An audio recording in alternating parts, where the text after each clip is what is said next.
Hello dear students, welcome to digital learning platform of Winsome International School and today we are going to start class 10th Hindi chapter number 4 क्षितिज का कर रहे थे। Chapter का नाम क्या है? Chapter का नाम है उत्साह और अट नहीं रही। दरअसल ये दो कविताएं हैं जो हमारे कवि हैं निराला जी, उत्साह निराला जी कवि है, इन्होंने ये दो कविताएं लिखी है और ये दोनों कविताएं एक तो उत्साह जो बरसात को लेकर, जो बादलों को लेकर, फागुन को लेकर जो उत्साह रहता है मनुष्य के मन में, जो भावना है, जो कल्पना है, जो सपने संजोता है, उनके बारे में वर्णन किया है। और अट नहीं रही वो कविता है, उनमें उसी का एक रूपांतरण दिया गया है। और ये कवि जो है हमारे निराला जी, ये बेसिकली बंगाल साइड के हैं। तो अगर बंगाल साइड के मतलब इनको बंगाली तो आती होगी। तो हमें इसके बारे में स्पेशली याद क्या रखना है कि यदि आपसे कवि परिचय पूछा जाए तो आप याद रखना कि कौन से कवि की रचनाएं कौन कौन सी है। तो इसमें से जो हमारे निराला जी कवि हैं उनकी रचना है उत्साह और अट नहीं रही। कहां से? कक्षा 10 के क्षितिज से। क्यों? क्योंकि कृतिका, क्षितिज और स्पर्श, इन किताबों में बच्चों को बहुत ज्यादा कंफ्यूजन रहता है कि कौन सा कवि किसका है। तो हम एक सिंबल बना सकते हैं।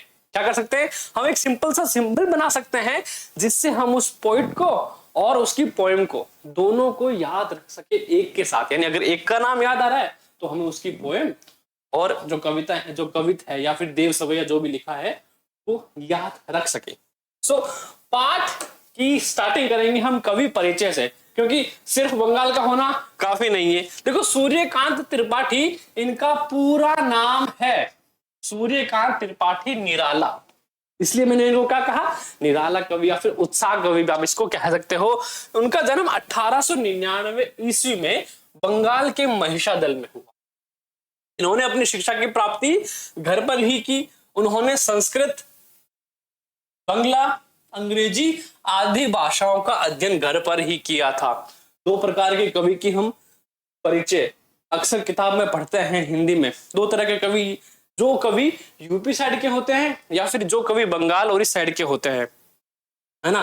तो जो यूपी साइड के हैं वो कौन कौन से सीखेंगे? उनके पास ब्रजभाषा होगा, खड़ी बोली होगी, व्याकरण का उपयोग होगा, ठीक है। और वही अगर हम बंगाल की साइड आए तो बंगाली भाषा, सौंदर्य, रूप, संरचना, उन पर कविताएं लिखी होती है इनकी। तो हमें याद रह गया, क्योंकि अगर हमें बेसिकली याद ना हो कि कौन से कवि ने कौन सी भाषा में किया है तो हम उनके जगह से याद रखकर ये चीजें याद रख सकते हैं। और ज्यादातर कवि किताब के अंदर कहाँ के हैं? उत्तर प्रदेश, मध्य प्रदेश और वृंदावन उस तरफ के कवि हैं। उसके बाद इन्होंने जितने भी कवि हैं इनकी शिक्षा घर पर हुई है। और शिक्षा में इन्होंने क्या सीखा? इनकी मातृभाषा प्लस हिंदी, संस्कृत, या फिर अगर कोई कवि उर्दू का है तो उर्दू, अरबी भाषा का उल्लेख हुआ है। अदरवाइज संस्कृत है, ब्रज भाषा है, खड़ी बोली है या फिर व्याकरण का उपयोग, ये भाषा इन्होंने सीखी होती है। और इनका पारिवारिक जीवन कष्ट और संघर्षों से भरा था। इनके पिता, चाचा, पत्नी के अलावा उनकी पुत्री सरोज की भी मृत्यु हो गई। उनकी प्रसिद्ध काव्य रचना है अनामिका, परिमल, गीतिका, कुकुमुत्ता, नए पत्ते आदि। और निराला जी की मृत्यु हुई 1961 में। और सूर्यकांत त्रिपाठी निराला ने उत्साह कविता के अंतर्गत बादलों को एक और तो लोगों की इच्छाओं को पूरा करने वाला बताया है और इस कविता के माध्यम से सामाजिक क्रांति और बदलाव लाना। क्या लाना? सामाजिक क्रांति और बदलाव।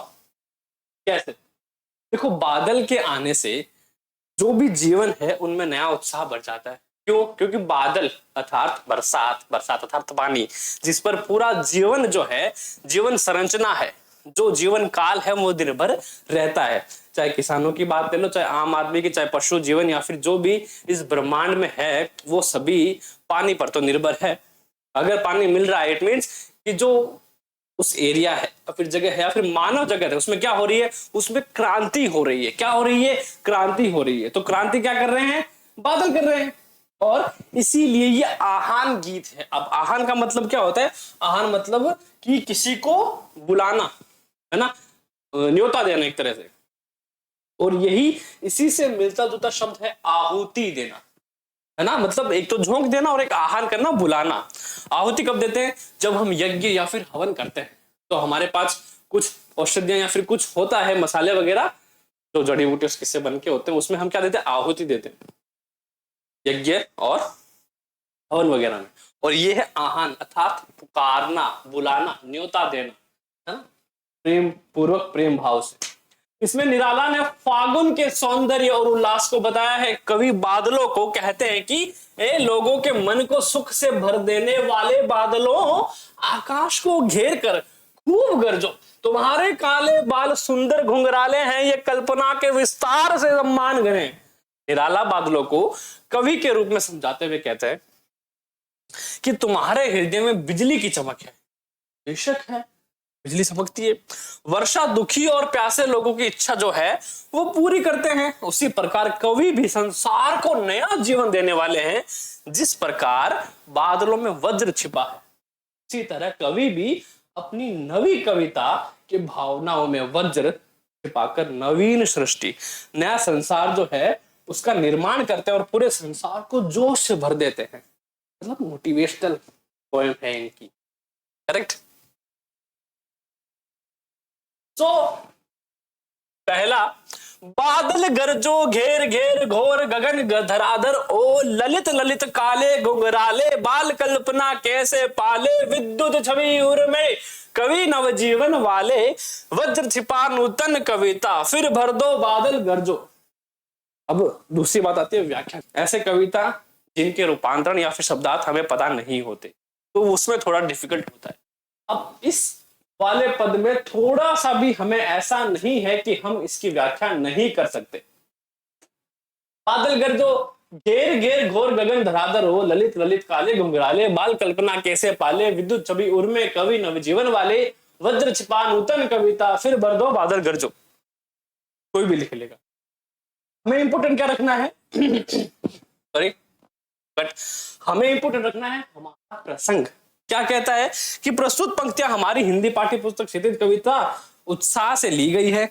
और इसके कवि कौन है? सूर्यकांत त्रिपाठी। पहला कहां लिखना है कि हमने ये कविता कहां से ली, क्या करी, कहां से ली, फिर दूसरा किसने लिखी।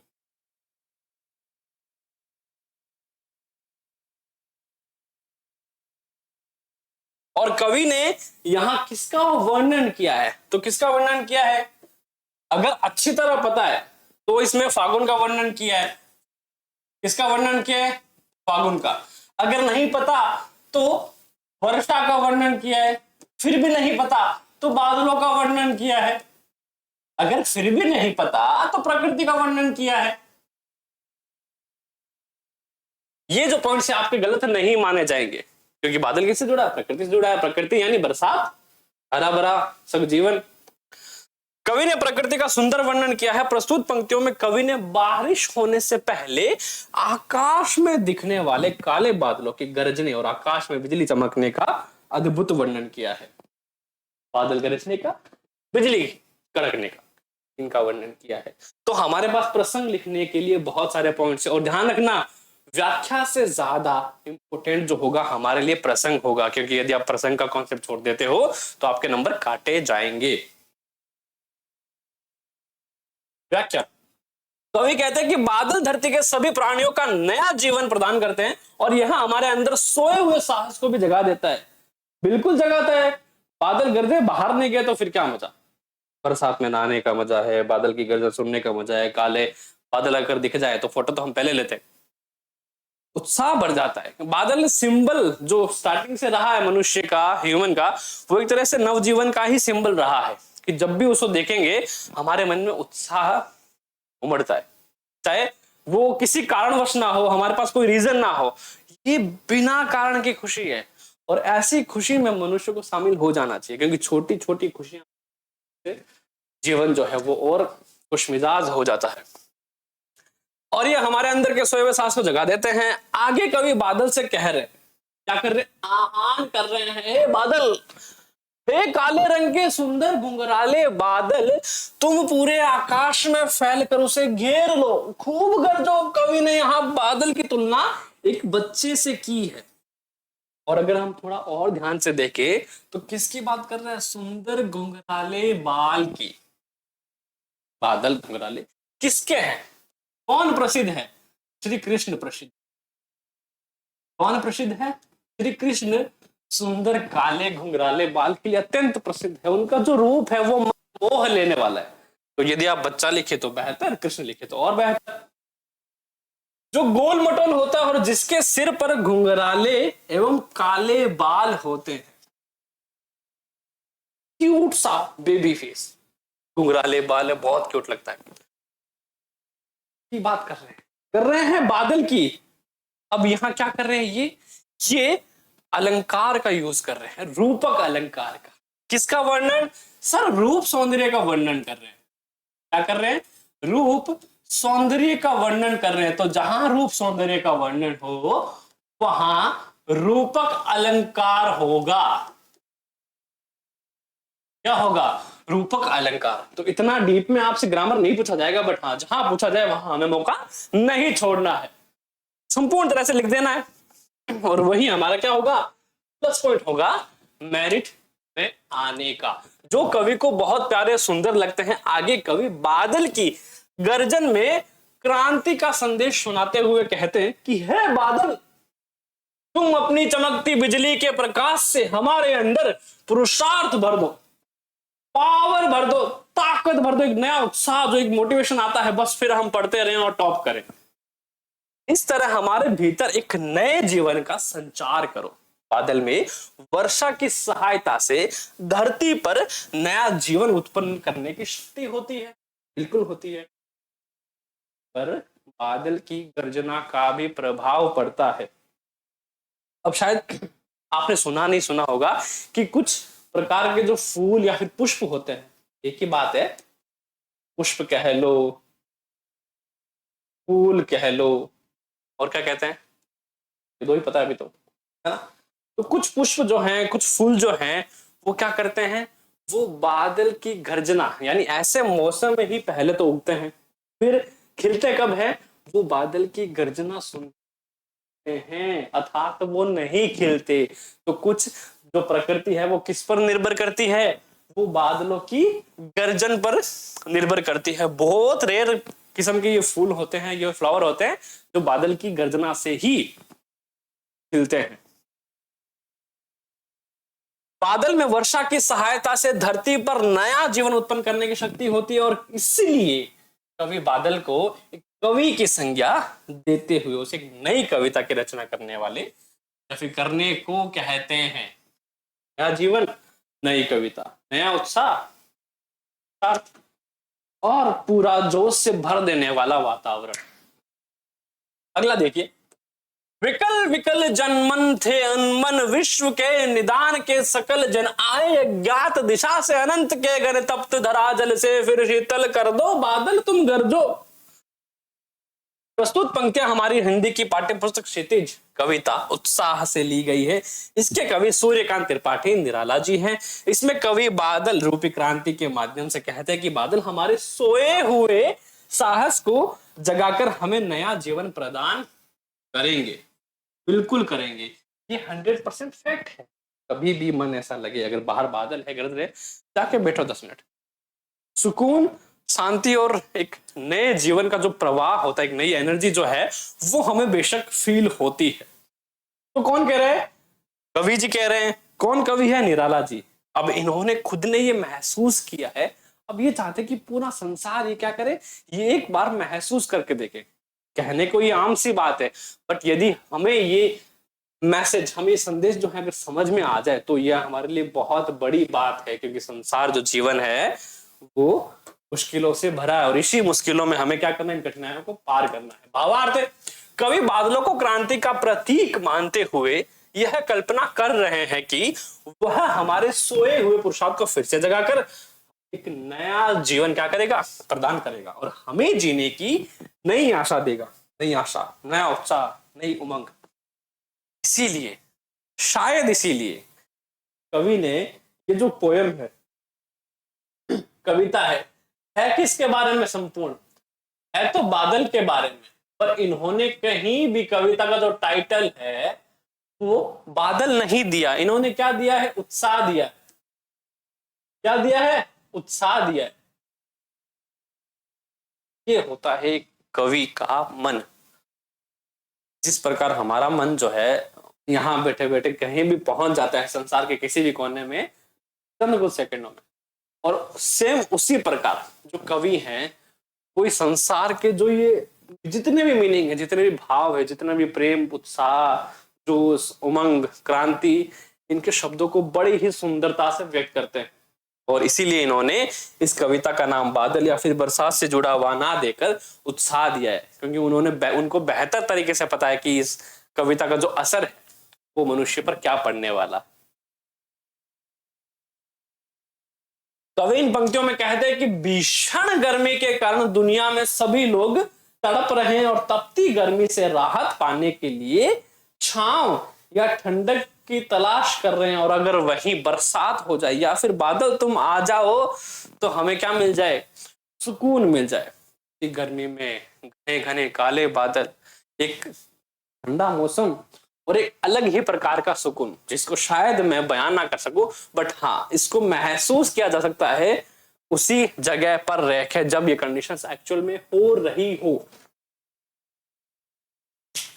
तभी किसी अज्ञात दिशा से घने काले बादल आकर पूरे आकाश को ढक लेते हैं, जिससे तपती धूप धरती तक नहीं पहुंच पाती। फिर बादल घनघोर वर्षा करके गर्मी से तड़पती धरती की प्यास बुझाकर उसे शीतल एवं शांत कर देते हैं, और धरती के शीतल हो जाने पर सारे लोग भीषण गर्मी के प्रकोप से बच जाते हैं और उनका मन उत्साह से भर जाता है। अब एक मेरा प्रश्न है छोटा सा, गर्मियों की बरसात तो गर्मियों की बरसात सामान्य से होती है, जो वर्षा सर्दियों में होती है, जो वर्षा सर्दियों में होती है उसे क्या कहते हैं? उसे क्या कहते हैं? एक नाम है उसके लिए अलग से, वो आपको मुझे कमेंट में बताना है, क्योंकि सर्दी आने वाली है। नवंबर दिसंबर तो आ चुका और बस सर्दियां अब दूर नहीं, तो कहीं ना कहीं सर्दियों में भी बरसात होगी। सर्दियों में हुई बरसात को क्या कहते हैं? जीके का बड़ा प्यारा क्वेश्चन है और हर बार मोस्टली एग्जाम्स में पूछ लेते हैं। इन पंक्तियों में कवि यह संदेश देना चाहते हैं कि जिस तरह धरती के सूख जाने के बाद भी बादलों के आने पर नए पौधे उगने लगते हैं, ठीक उसी तरह अगर आप जीवन की कठिनाइयों के आगे हार ना माने और अपने पुरुषार्थ, अपने व्यक्तित्व, अपने बल पर, मन, अपने दिमाग के भरोसे पर भरोसा रख कर कड़ी मेहनत करते हैं, तो आपके जीवन का बगीचा भी दोबारा फूल उठेगा, फल फूल उठेगा, खिल उठेगा, महक उठेगा। इसलिए हमें अपने जीने की इच्छा को कभी मरने नहीं देना चाहिए और पूरे उत्साह से जीवन जीने की कोशिश करनी चाहिए। अब यहां दो तरह की बात है कि देखो, हमेशा के लिए जो अंधेरा है वो कायम नहीं रहता, और जरूरी नहीं कि हमेशा उजाले में क्या हो, एक नए कली, नए पुष्प का निर्माण हो, है ना। तो दोनों कंडीशन में जीवन संभव है। अब मैं बात करूं कि अगर सर ज्यादातर फूल जो है वो दिन में खिलते हैं सूरज आने के बाद, जैसा कि मैंने अभी कहा कि कुछ फूल तब खिलते हैं जब बादल की गर्जना होती है, उसकी गर्जना सुनकर फूलों में नया जीवन आता है। और वैसे ही कुछ पुष्प ऐसे हैं जिनकी महक सूरज ढलने के बाद शुरू होती है और वो पूरे आसपास के जगत को महका देती है। तो हर कंडीशन में हर प्रकार का जीवन संभव है। अट नहीं रही है आबा फागुन की तन सट नहीं रही है। अब देखो, यहां तक जो कविता थी वो थी उत्साह। कौन सी थी? उत्साह वाली। तो किस पर थी? सर बादलों पर थी। किस पर थी? बादलों पर। कौन से बादलों पर सर? काले घने घुंघराले कृष्ण के बालों के समान काले बाल। और वैसे ही हम अगले पेज पर मूव होते हैं। हमारे पास आती है नई कविता, क्योंकि हमने स्टार्टिंग में दो बात करी थी, उत्साह और अट नहीं रही। इसके बारे में फागुन के, तो फागुन आया तो फागुन के गीत ना हो, ऐसा हो सकता है? नहीं। बिना फागुन के गीत, या फिर बिना फागुन के गीत फागुन सूखा सूखा सा है। अट नहीं रही आभा फागुन की, तन सट नहीं रही। प्रसंग प्रस्तुत पंक्तियां हमारे हिंदी पाठ्य पुस्तक कविता अट नहीं रही से ली गई है। तो आपको पता लग जाएगा जब ये कविता चेंज होगी। इसके कवि सूर्यकांत त्रिपाठी निराला जी है। इसमें कवि ने फागुन महीने का सुंदर वर्णन किया है। ना ठंड ना गर्मी, एक बीच का मौसम, सुनहरा सा, सौंदर्य सा, जिसमें फूल ही फूल खिलते हैं चारों तरफ। एक अलग प्रकार की भीनी भीनी खुशबू पूरे वातावरण में फैली हो। सब लोग हंसी खुशी हो, गीत गा रहे हो, मौज उड़ा रहे हो। और बरसात, भीनी भीनी बरसात, वो फागुन जब नए पुष्प खिलते हैं, बगीचों में नई कलियां बाहर आती है, नया जीवन उभरता है। तो भावार्थ प्रस्तुत पंक्तियों में कवि ने फागुन के महीने की सुंदरता का बहुत ही सुंदर वर्णन किया है। होली के वक्त जो मौसम होता है उसे फागुन कहते हैं, और उस समय प्रकृति अपने चरम सौंदर्य पर होती है, बिल्कुल चरम सौंदर्य पर होती है। और अगर आपको ये फागुन का दृश्य वास्तविकता में, अगर जीवन में कहीं फागुन का स्वर्ग देखना है तो एक ही जगह है, वृंदावन।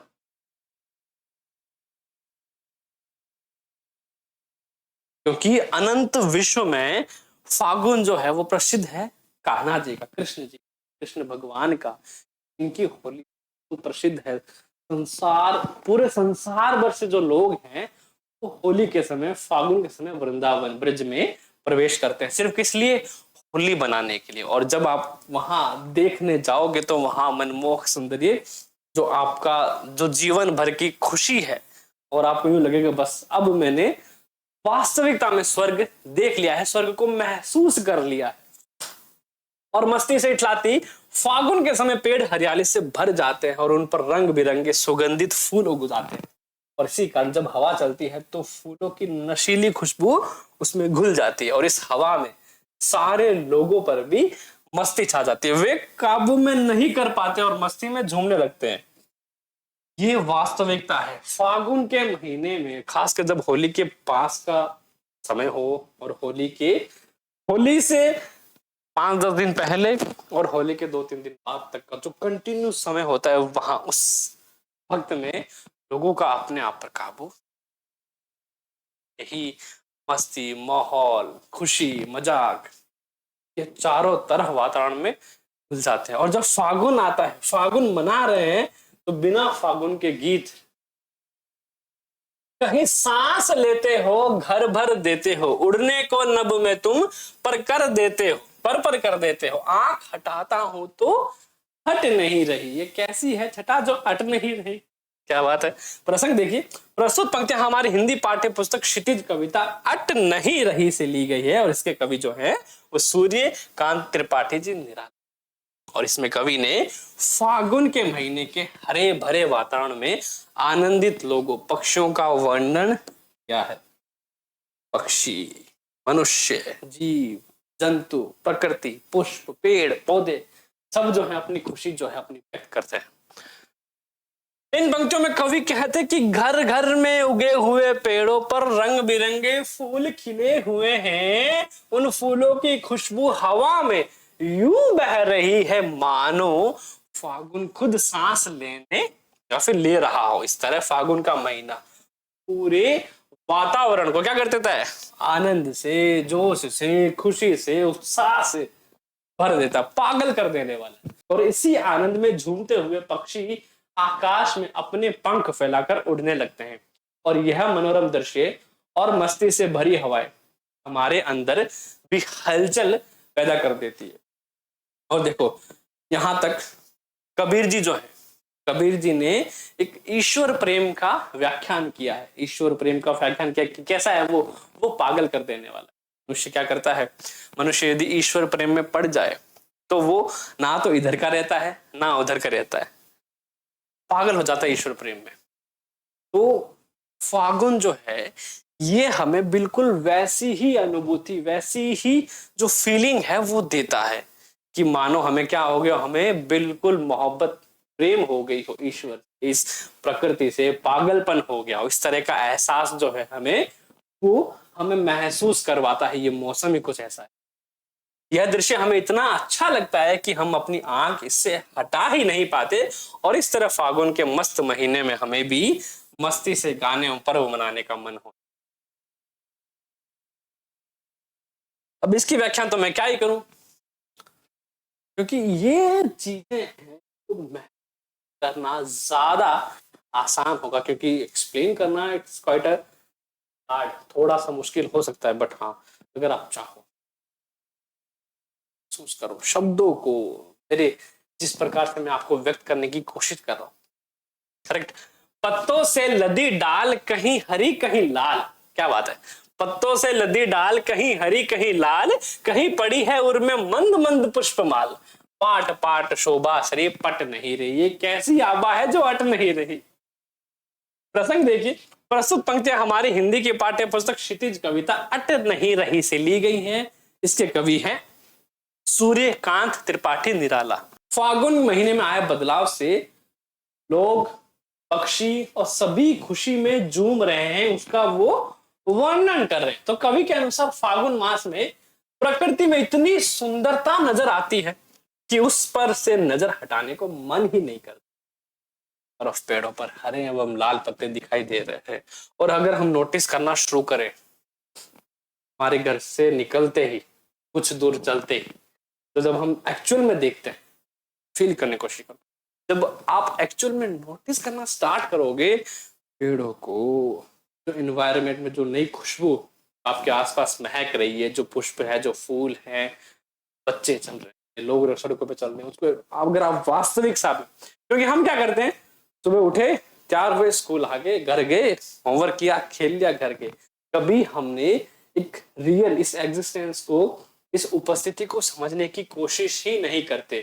जब हम वास्तविकता में इस प्रकृति में घुल मिल जाते हैं तो हमें हर एक चीज सुंदर लगने लगती है। उसके लिए शायद क्या करो, आप कुछ क्षण अपने आप के साथ, प्रकृति के साथ एकांत में कहीं बैठो, जहां आप इन चीजों को महसूस कर सकते हो। और जब आप इनको फील करना, महसूस करना शुरू करोगे, तो आपके जीवन में एक नया उत्साह, उमंग जो है वो घुल मिल जाएगा। और उनके बीच रंग बिरंगे फूल ऐसे लग रहे हैं मानो पेड़ों ने कोई सुंदर रंग बिरंगी माला पहन रखी है। सुगंधित पुष्प माला की खुशबू कवि को बहुत ही मादक लग रही है, अर्थात की मदहोश करने वाली। कवि के अनुसार फागुन के महीने में यहाँ प्रकृति में होने वाले बदलाव से सभी प्राणी बेहद खुश हो जाते हैं। और कविता में कवि स्वयं भी बहुत ही खुश लगे, क्योंकि ऐसे शब्दों को एक कागज के पन्ने पर उतारना और ये उम्मीद करना, ये पूरे उत्साह के साथ कि जो इसको पढ़ेगा वो इसको ऐसा ही फील करेगा, ये केवल एक कवि की कल्पना ही कह सकती है, बयां कर सकती है। सामान्य पुरुष के लिए ये संभव नहीं होता कि हम ऐसे शब्दों का उपयोग करें जिससे जो व्यक्ति पढ़ रहा है, क्योंकि देखो हमने लिखी है तो बेशक हम फील कर रहे हैं, है ना, बिल्कुल महसूस कर रहे हैं, हम वो पल जी रहे हैं। तो अगर हमें इतनी खुशी हो रही है तो जिस इंसान ने ये कविता लिखी है वो तो समझो पागल ही हो गया होगा। क्योंकि अगर हम 10% खुश हैं, है ना, तो वो 100% खुश है। ये कल्पना है कि जिस दर्द को कवि बयां करता है, जिस कवि के दर्द को हम महसूस करते हैं कि हाँ वास्तविकता में कवि को दर्द हुआ और एक्चुअल में उसको उसका 100% नहीं 1000 गुना दर्द ज्यादा हुआ है, तब उसने उन अक्षरों को पन्ने पर उतारा है।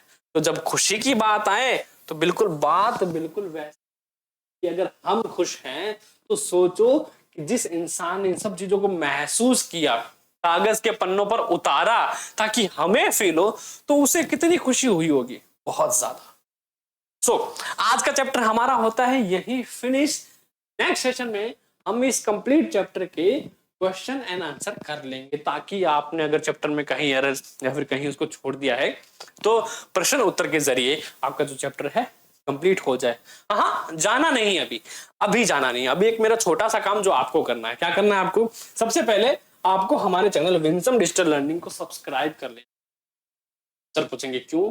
क्योंकि यहाँ पर क्लास 6 to 12 आपको कंप्लीट एनसीईआरटी सिलेबस मिलेगा, जो आपका सीबीएसई, आरबीएसई और अदर स्टेट के बोर्ड में भी, यानी जो भी एनसीईआरटी करिकुलम फॉलो करता है उन सब में काम आने वाला है।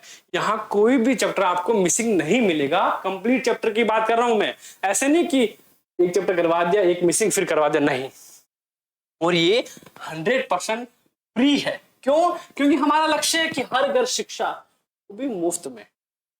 ये जो कोर्स है आपको फ्री ऑफ कॉस्ट मिलेगा, कुछ नहीं करना आपको, बस इतना सा छोटा सा प्यारा सा काम करना है, लोगों से करवाना है। क्या करना है कि सब्सक्राइब कर देना है विंसम डिजिटल लर्निंग का यूट्यूब चैनल, जिस पे आप मुझे पहली बार मेरा सुंदर सा चेहरा देख रहे हो। और हाँ, अगर वीडियो अच्छा लगे तो कमेंट और लाइक जरूर करना। और हाँ, यदि कोई फीडबैक हो मेरे लिए वीडियो के लिए, या फिर कोई सजेशन हो आपका, तो कमेंट बॉक्स में बेझिझक उसी के साथ लिखें। तो आज के लिए बस इतना ही। Stay tuned on Winsome digital learning platform. Keep learning, keep growing. Thank you so much for watching. जय हिंद।